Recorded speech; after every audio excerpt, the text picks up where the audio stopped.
So, good afternoon and welcome back to Cybersecurity and Privacy course.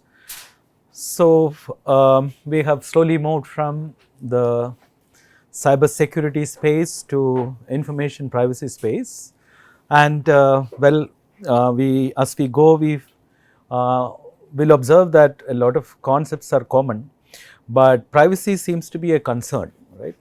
Privacy is a concern, as I presented yesterday. Particularly information privacy concerns. Individuals and groups and organizations are concerned about their personal privacy as well as their information privacy. So, how do you address that privacy concern? Okay. So, a focus of cyber security is to address privacy concern. Okay. So, how you address, how well you address, how badly you address, all that is part of the information privacy domain, and therefore both are closely related. And today, as part of this today's session, we have a case for discussion, and that case will show us how cybersecurity and information privacy are closely related, and what should organizations do and what they should not do, and that will highlight and also teach us lessons that as future managers you should learn about cybersecurity and privacy. So, today's topic, with today I want to start a discussion on the need for regulation. Okay, so privacy exists at the individual level, and when it becomes collective, it becomes groups or organizations or industry domains, and then country. Okay, so certain instances of breaches will teach lessons to government as to if certain breaches can affect millions of people. Okay, then the government should be concerned. Okay, it's not one individual who is affected, but there is a pervasive effect of privacy breaches on individuals. So, it also brings to light the fact that organizations are storing citizens' data, and role of government is the welfare of citizens. Okay, so therefore, if the industry is not regulated, then people's welfare will be affected. So, that is the aspect that we will see in today's session as well as in today's case. Okay. So, let us move on. I hope we start with the old country song. Our Eagles fan here, of course, this is a song of the 70s, and it got Grammy Award, and in my college days this used to be very popular. Okay, so, when you walk through the rooms, you hear this song playing, and it's sort of, it's a lovely song, and it talks about a lovely place called Hotel California. It's a lovely place. So you see how the lyrics end. You can check out anytime you like, but you can never leave. Okay. In business or in management literature, we call this Lockin, right? There is something called Lockin. Okay. You lock into something. Okay. You enter there, and once you enter, you can't leave. Okay. So, many products and services are like that. So, Lockin is a part of digital products management. You see why you go to Amazon all the time, or why you have your preferred bank, why you have your preferred mobile service provider, because you are locked into it. There is a switching cost when you actually try to move from that service or that product to another, right? So, the switching cost is inhibitive or prohibits us from moving on. And so is the world of the web, or particularly the social media. You are actually locked in there, and even the social media platforms also don't want to actually let you go. Okay, they won't let you go because your connections are so strong there. So, oftentimes we are in Hotel California when we are in the digital world. Okay, we thought we could sign out anytime, but we are not able to sign out. Okay, so Lockin is built into the business strategy of platforms. Okay? Large number of participants, and participation is an important part of building any digital platform. You look at Facebook, or you look at any of, not just social media, even operating systems. Okay? You find it difficult to change from one OS to the other. It's a lock-in strategy. So therefore, certain information that you have disclosed about yourself and certain connections that you have made, it is forever. So there is so you can choose not to go there. You can choose to be anonymous. Okay? I know I have friends, particularly in Germany, who don't use any social media. One of my colleagues in information systems with whom I collaborate doesn't have a WhatsApp, doesn't have any of the social media use at all, or accounts at all. That is one choice that you make. You don't want these services. Okay? You can opt out of email as a whole. You don't need to have your cell phones also. Right? You can still be alive and live. Right? We have lived that life also, for several decades. So all these are actually necessities that is created for you, and you actually get in there. Choice is yours. Okay? Whether you want to share your data to get a service, whether you want to give your search key to Google or not, is your choice. Once you give your search key, Google knows what you are searching for, and it is linked to you what you are actually looking for. Okay? And that is your choice. Okay? So what you search for is a part of your profile. So therefore, disclosure is left to the individual, as this cartoon shows. I like privacy, but it makes it difficult to enjoy life, right? You can still be alive, but you can't have a life, right? That's what, that is how business has defined life for us, or very shrewd entrepreneurs have thought through what your needs are, okay? And created systems for that, okay? And created exchanges for that purpose. Well, yesterday I talked about one of the some matrimonial sites. Okay? That is where you share a lot of personal data. And have you ever read this fine print of privacy clause, the clauses in the privacy statement, which you clicked I agree. Okay? You have to, of course, press that radio button, and it's a long statement. Okay? So if you read the fine print, it will read like this. With respect to content you submit or make available for inclusion on publicly accessible areas of the site, including but not limited to your contact details, you hereby unconditionally and irrevocably grant to Shadi the license to use, distribute, reproduce, modify, adapt, publicly perform and publicly display such content on the site and Shadi.com sender members from time to time. Okay? This is sort of perpetual agreement with them, that you clicked I agree. You didn't pay them anything, right? What you give them is what? It's a exchange where you give your data and they give you service. Gmail is free, but in business you learn there is nothing free, right? There is no free lunch. Somebody pays. So sometimes these exchanges are not monetary, right? This is non-monetary exchanges is a part of digital platforms. So that is why we saw yesterday that it's difficult to challenge or difficult to win a case of data exchange with corporations in the court, because you have agreed, legally you have agreed to the clauses and they have evidence for it. But the other side of it is, it's like, well, they have made all that statement in a long privacy legal document, which you don't have the time to read. One, because you have some need to gratify. Economists call it immediate gratification. You are looking for some service and you are in a hurry. You want to connect with someone. You want to, my friend has it. I also need to have it. Who cares what is privacy statement? Clicked and you went on. So nobody has time. Okay, immediate gratification, and that is something that is exploited by platforms. Okay, they know that you will agree.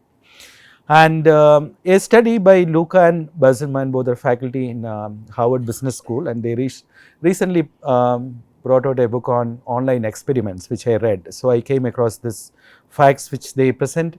Takes 76 working days to read and understand a typical privacy policy.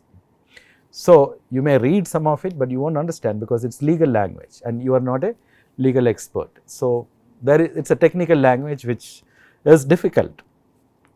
And number one, and therefore you have no choice. If you want the service, you just agree.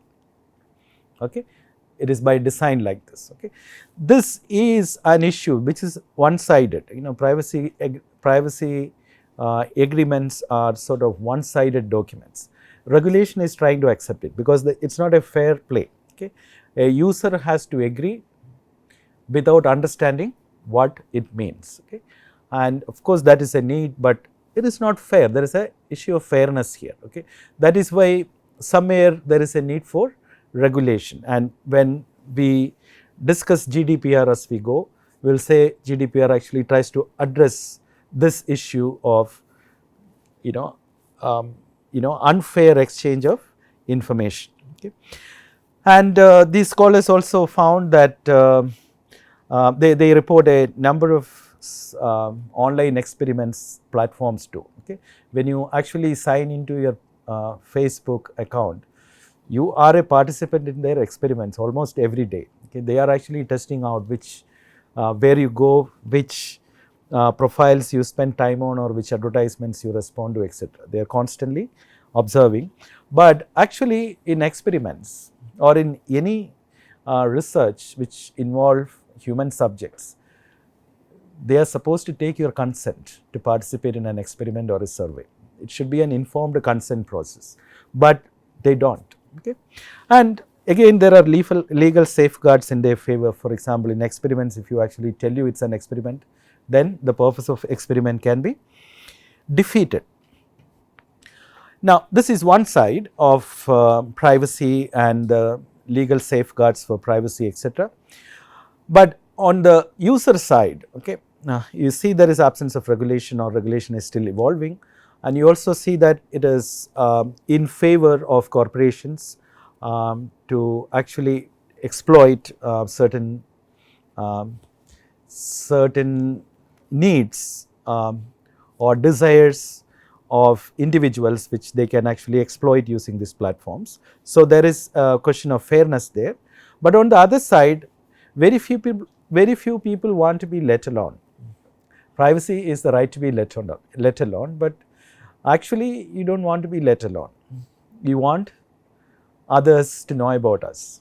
That is the sort of, that's a social need. Okay, the need to socialize, and that social life has moved from physical to virtual. That is what we see. But the need to socialize is basically human need, and so human beings also want to make selective disclosure. What is your Facebook profile?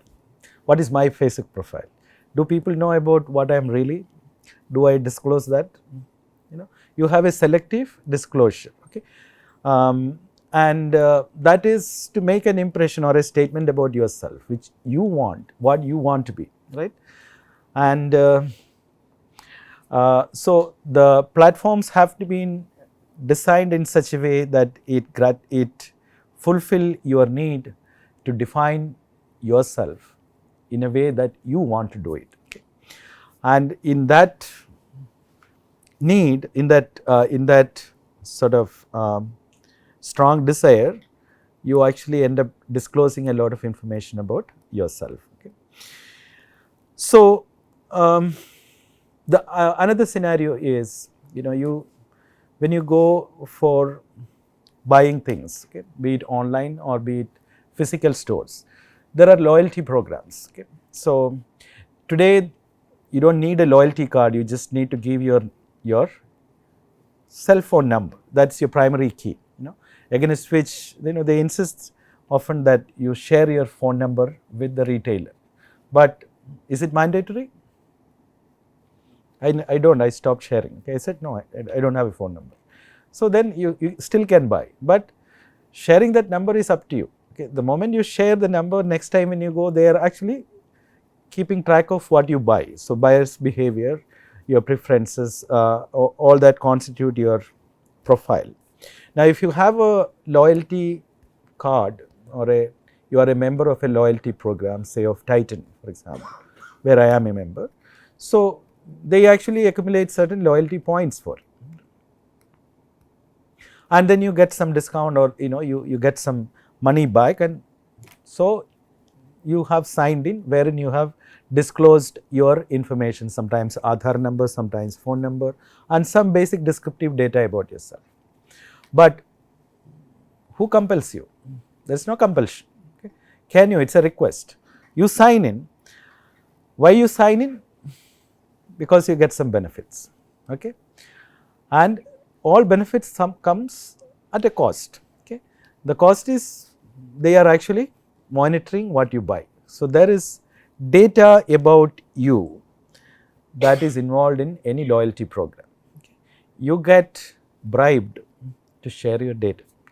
The discounts that they give or the benefits that you get is a small remuneration for letting them know you. Okay? One is they are able to offer you services in a targeted way. Okay? In the sense they understand your preferences and recommend products for you.